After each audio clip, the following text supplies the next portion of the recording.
प्यारे बच्चों, कैसे हैं आप सभी लोग। आशा करता हूँ कि आप ठीक होंगे। तो आज हम लाए कक्षा 10वीं विषय हिंदी का मासिक मूल्यांकन टेस्ट माह अक्टूबर 2024। आप देख सकते हैं ये 20 अंक का रहता है और इसमें 1 घंटा मिलता है। अगर आपको 20 में से 20 अंक चाहिए तो आप इस पेपर को पूरा देख के जाइए। और प्यारे बच्चों, यही पेपर आएगा। आप जब टेस्ट देने बैठेंगे आपको टेस्ट पेपर में यही पेपर मिलेगा। तो बिना समय बर्बाद करते हम वीडियो को चालू करते हैं। तो प्यारे बच्चों, ये रहा हमारा पहला क्वेश्चन। सही विकल्प चुनकर लिखिए। पहला है, अर्थ के आधार पर वाक्य के कितने भेद होते हैं। और दूसरा है, फसल नामक कविता के कवि हैं बच्चों। और तीसरा है कि एक कहानी यह भी पाठ की विधा है। और चौथा है, लेखक मन्नू भंडारी के साहित्य रुचि को किसने विस्तार दिया। हमारा पांचवा क्वेश्चन है, कमल तालाब को छोड़कर कहाँ मिला है। प्यारे बच्चों, इनके आंसर मैं वीडियो के अंत पर आपको प्रोवाइड करा दूंगा। और ये रहा हमारा दूसरा क्वेश्चन कि एक एक वाक्य में उत्तर दीजिए। पहला कि मन्नू भंडारी के पिता रसोई घर को क्या कहते थे। दूसरा, नागार्जुन का मूल नाम क्या था। और तीसरा है, आग बबूला होना मुहावरे का अर्थ है।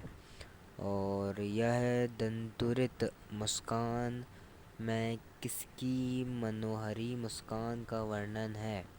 और पांचवा हमारा, मनु भंडारी की किसी एक रचना का नाम लिखिए। इन सभी का आंसर मैं आपको वीडियो के अंत पे प्रोवाइड कर दूंगा। और ये आप सफ़ेद पर मत जाना, क्योंकि इधर पे पेपर मैंने कुछ सॉल्व किया था, इसलिए इधर पे मैंने उसको छुपा दिया हूँ। अब बढ़ते हैं हम हमारे तीसरे क्वेश्चन की तरफ। यह है कि लेखिका मनु भंडारी के व्यक्तित्व पर किन किन व्यक्तियों का प्रभाव पड़ा।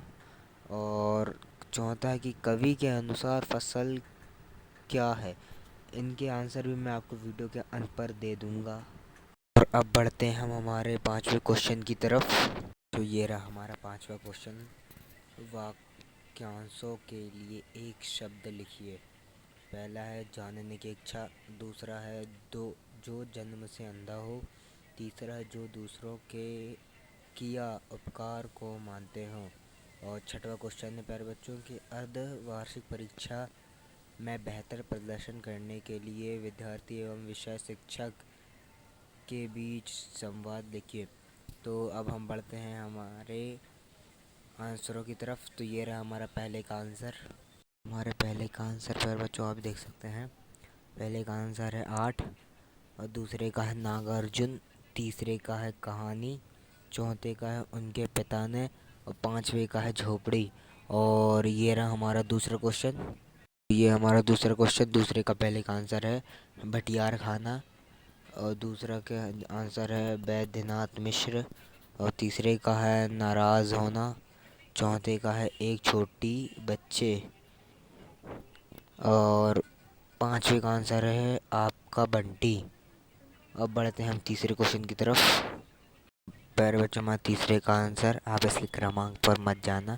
ये रहा हमारा तीसरे का आंसर। लेखिका मन्नू भंडारी के व्यक्तित्व पर किन किन व्यक्तियों का किस रूप से में प्रभाव पड़ा, ये देख लेना आप, स्क्रीनशॉट ले लेना इसका। अब बढ़ते हैं हम हमारे चौथे क्वेश्चन की तरफ। फिर हमारे चौथे का आंसर, आप इसके क्रमांक पहुँच जाना कि कवि के अनुसार फसल क्या है। ये रहा हमारा आंसर, आप इसकी स्क्रीनशॉट ले लेना। अब बढ़ते हैं हम हमारे पांचवें क्वेश्चन की तरफ। हमारे पांचवे का आंसर आप देख सकते हैं। पहला क्या है, जिज्ञासा। दूसरा है जन्मांध। और तीसरा है कृतज्ञ। अब बढ़ते हैं हमारे छठे क्वेश्चन की तरफ। बच्चों, ये रहा हमारे छठे का आंसर। मैं इसको आपको पढ़ के बता दे रहा हूँ। विद्यार्थी, नमस्ते शिक्षक। शिक्षक, नमस्ते रवि, कहो क्या पढ़ाई कैसी चल रही है।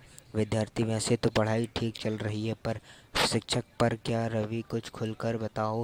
विद्यार्थी, सर मैं आपसे यह जानना चाहता था कि यदि इस अर्धवार्षिक परीक्षा में अच्छे अंक पाने हो तो किस प्रकार पढ़ाई करनी चाहिए। शिक्षक, रवि मैं बहुत खुश हुआ कि आप अपनी पढ़ाई को गंभीरता से ले रहे हो। प्यारे बच्चों, ये रहा हमारे छठवें का आंसर। प्यारे बच्चों, अब हम मिलेंगे हमारी अगली वीडियो में। तब तक के लिए धन्यवाद।